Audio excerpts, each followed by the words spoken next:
The community center basketball court was where I first saw her.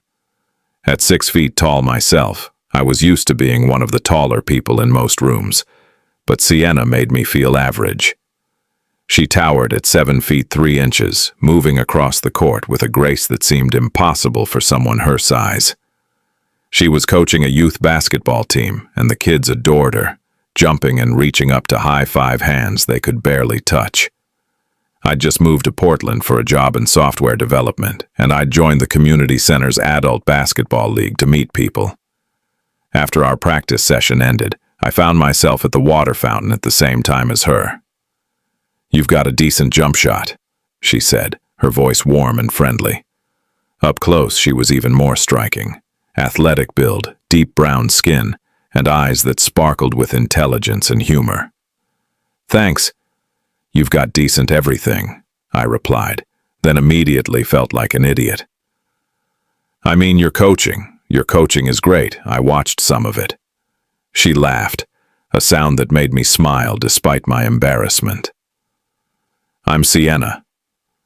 "Marcus," I said, extending my hand. She shook it with a grip that was firm, but not crushing. Over the next few months, we kept running into each other at the center. Conversations by the water fountain turned into coffee afterward, which turned into dinners, which turned into me realizing I was falling hard for this incredible woman. She was funny, brilliant. She had a master's degree in education, and had a way of making everyone around her feel valued. But I also noticed something. Whenever conversation turned to relationships or family, she'd change the subject. When other people talked about their kids, she'd go quiet. It took 3 months before I finally worked up the courage to ask her out properly. "I can't," she said, her smile fading. "Marcus, you're a great guy, but I can't do this." "Why not?" I asked, confused. "I thought we had something here." She sighed and sat down on the bleachers, gesturing for me to join her. "Look at me, Marcus. Really look at me. I am looking at you. I see someone amazing. You see a freak," she said bluntly. "I'm 7'3". I've been this tall since I was 15. Do you know what it's like growing up as a girl who's taller than every boy, every man, every person in every room?" I can imagine it wasn't easy. "It wasn't just not easy," she interrupted. "It was isolating. I got asked to prom as a joke, twice. Guys would dare each other to ask out the giant girl. I heard every joke, every comment. How's the weather up there? Do you play basketball? Like that's all I could possibly be good for." Her voice cracked slightly. "And dating? Forget it. Most men are intimidated. The ones who aren't are usually fetishists who want to try being with a big girl." "I'm not intimidated," I said softly. "And I'm not a fetishist. I like you because you're kind, smart, and you make me laugh. Your height is just part of who you are." She looked at me with something like hope, but it faded quickly. "Even if I believed that, there's something else." She took a deep breath. "I can't have kids, Marcus. Well, doctors say I probably can, but I shouldn't. My size, my bone structure, the strain on my body. Pregnancy would be extremely high risk. Maybe dangerous, and even if I survived it, can you imagine what I'd pass on to a child? This height, it's genetic. I'd be cursing them to the same lonely childhood I had." "Have you considered that maybe a child with your genes would also get your strength, your intelligence, your kindness?" I asked. "That's a nice thought," she said sadly. "But the reality is, I'm not breeding material. My body's too big, too awkward, too risky. And most men want families. I won't trap someone in a relationship that can't give them that." "What if I told you I care more about being with you than having kids?" I said. She stood up abruptly. "You say that now, Marcus. But in 5 years, when all your friends have children, and you're still with the giant woman who can't give you any, you'll resent me. I've seen it before. I won't go through that again." She walked away, and despite my calls, she didn't turn back. I didn't give up. Maybe I should have. Maybe it would have been easier, but I couldn't. For the next 2 months, I showed up at the community center every time I knew she'd be there. I didn't push, didn't pressure. I just made sure she knew I was still interested, still present. I researched everything I could about tall stature, about the medical realities she faced. I learned about Marfan syndrome, gigantism, the various conditions that could cause extreme height. I learned that she was right. Pregnancy could be risky, though not impossible. But I also learned that with proper medical care and monitoring, many tall women had successful pregnancies. More importantly, I thought about what I really wanted. Did I want children? I'd always assumed I would someday, but I'd never been obsessive about it. What I knew for certain was that I wanted Sienna. I wanted her laugh, her perspective, her presence in my life. One evening, I found her sitting alone in the gym after her coaching session, looking at her phone with tears streaming down her face. I approached carefully. "Sienna, what's wrong?" She looked up, startled, and quickly wiped her eyes. "Marcus, I didn't know you were here. What happened?" She showed me her phone. It was a social media post from one of her cousins, announcing a pregnancy with a photo of a positive test and excited commentary. "My little cousin," she said. "She's 22. She's going to be a mother, and She gestured at herself. "I'm 31 and I'll never have that, never be normal." I sat beside her. "You're right. You'll never be normal. You're extraordinary. That's not the same thing." "You don't understand. Maybe I don't fully," I admitted. "But I understand enough. I've spent 2 months learning about you, not just talking to you, but really trying to understand what your life has been like. And yeah, it's been hard. Yeah, you've faced things I never had to face, but that doesn't make you less worthy of love, Sienna. It doesn't make you less worthy of happiness." "What about children?" she asked, her voice small. "What about them? If we decide we want kids, there are options. Adoption, surrogacy, or maybe, with the right medical team, pregnancy. Or maybe we don't have kids. Maybe we travel, coach basketball together, build a life that's ours without needing to fit someone else's template." "You'd really be okay with that?" "I'd be okay with anything that includes you," I said honestly. "Look, I'm not saying it would be easy. I'm not saying there won't be challenges. But Sienna, I'm in love with you. Not with some fantasy version of you, but with the actual you.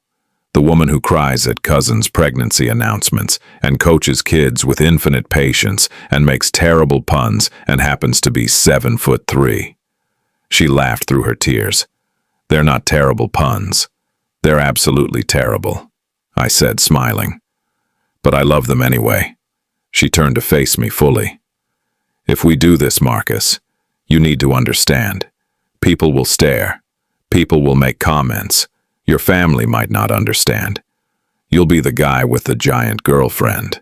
I'll be the guy with the amazing girlfriend," I corrected. "And if people stare, let them stare. They're just jealous." She kissed me then, and it was worth every moment of waiting. We dated for a year before I proposed. We were at the coast, walking along the beach at sunset, and I dropped to one knee in the sand. Even kneeling, I had to look up at her, but I didn't care. "Sienna Davis, will you marry me?" She pulled me to my feet, laughing. "You look ridiculous down there. But yes, absolutely yes." We married 6 months later. Her family came, my family came. And if anyone had doubts about us, they kept them to themselves. My best man made a joke in his speech about me marrying up that got genuine laughs. On our wedding night, as we lay together in our hotel room, Sienna turned serious. "I've been thinking," she said, "about what you said. About options. For children?" She nodded. "I talked to my doctor. She says with careful monitoring, pregnancy is possible. Risky, but possible. And I've been thinking, maybe I want to try." My heart leaped. "Are you sure?" I meant what I said. I know you don't need it, she interrupted. But maybe I do. Maybe I want to prove to myself that my body isn't just this awkward, too big thing. Maybe I want to see what we could create together. The pregnancy was a roller coaster from day one. When the test came back positive, Sienna stared at it for a full minute before she started crying. Happy tears, scared tears, overwhelming tears. We held each other in our bathroom, both terrified and exhilarated. Her obstetrician, Dr. Chen, was a specialist in high-risk pregnancies who'd worked with several unusually tall women before. She was honest about the risks: gestational diabetes, preeclampsia, joint stress, potential complications during delivery. But she was also optimistic and supportive. Your height is a factor, but it's not a death sentence, Dr. Chen said. We'll monitor you closely, adjust as needed. Many tall women have successful pregnancies. The first trimester was rough. Sienna's body seemed to rebel against the changes. Morning sickness hit her hard, and her joints ached constantly. She had to stop coaching temporarily, which broke her heart. I took time off work to be with her, holding her hair while she was sick, rubbing her swollen ankles, reading everything I could about supporting pregnant partners. I'm so big already and I'm barely showing, she said one evening, looking at herself in the mirror. What's going to happen when I'm actually huge? You're going to be beautiful, I said. You already are. She looked at me skeptically. You have to say that. You're contractually obligated as my husband. I mean it, though. I came up behind her, wrapping my arms around her waist. Look at us. Look at what we're creating. By the second trimester, things improved. The morning sickness faded, and Sienna started to glow.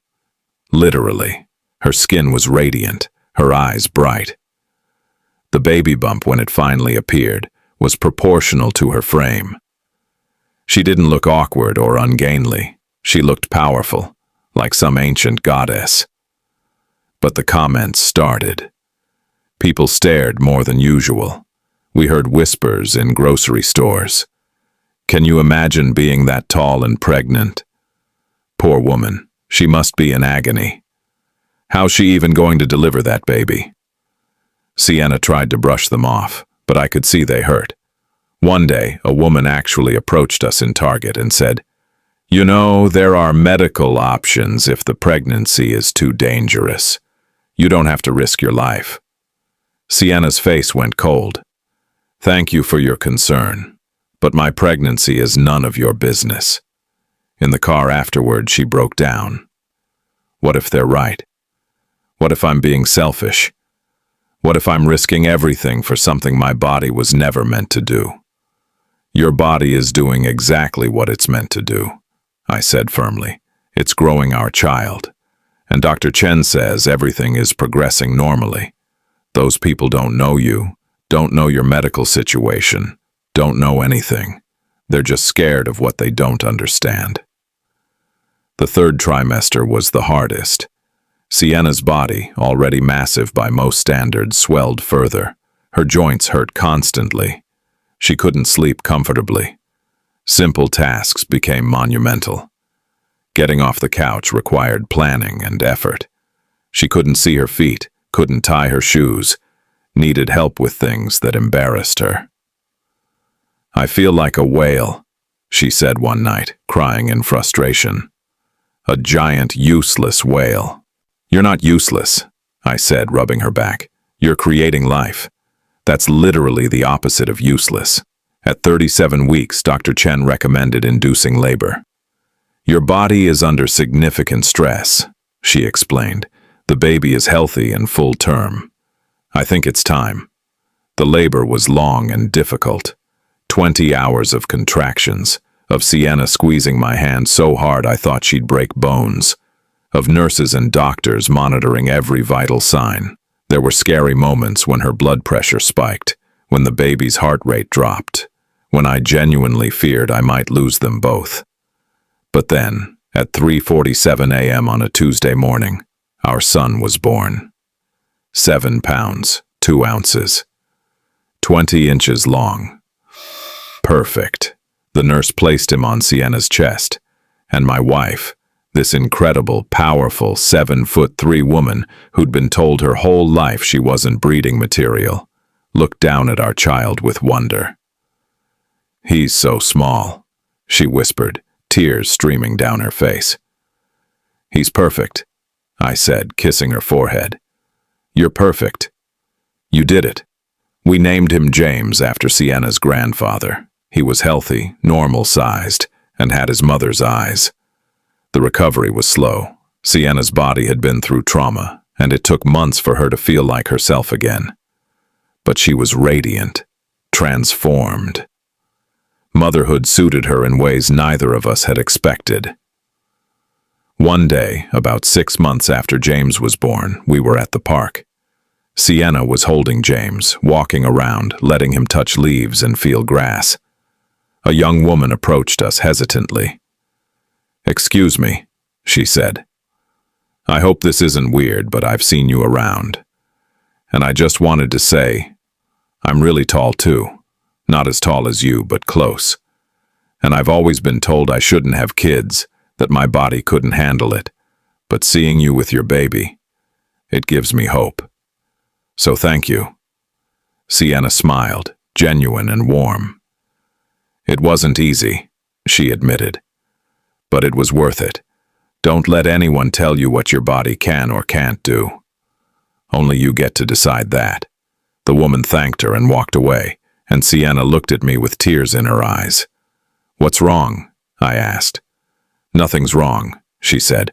"I just realized that maybe all of this, the height, the struggles, the feeling like a freak, maybe it was all leading to this, to showing someone else that they're not alone, that they can do hard things."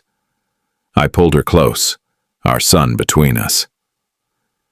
"You're incredible. You know that?" "I'm starting to believe it," she said, kissing me softly. Our family wasn't traditional. We got stares everywhere we went. People asked invasive questions. But we also got messages from other tall women who'd seen us, who'd been inspired, who'd decided to pursue their own dreams of motherhood. Sienna went back to coaching, with James in a carrier strapped to her chest, watching his mom teach basketball to kids who looked at her with awe and admiration. And she started a blog, sharing her pregnancy journey, helping other women navigate similar challenges. "My body was too big," she'd said. "I'm not breeding material." But she'd proven herself wrong in the most beautiful way possible. Her body wasn't too big. It was exactly what it needed to be. Strong enough to create life, powerful enough to overcome fear, and big enough to hold all the love in the world. And me? I was just the lucky guy who got to witness it all, who got to love her through every moment, who got to build a family with the most extraordinary woman I'd ever known.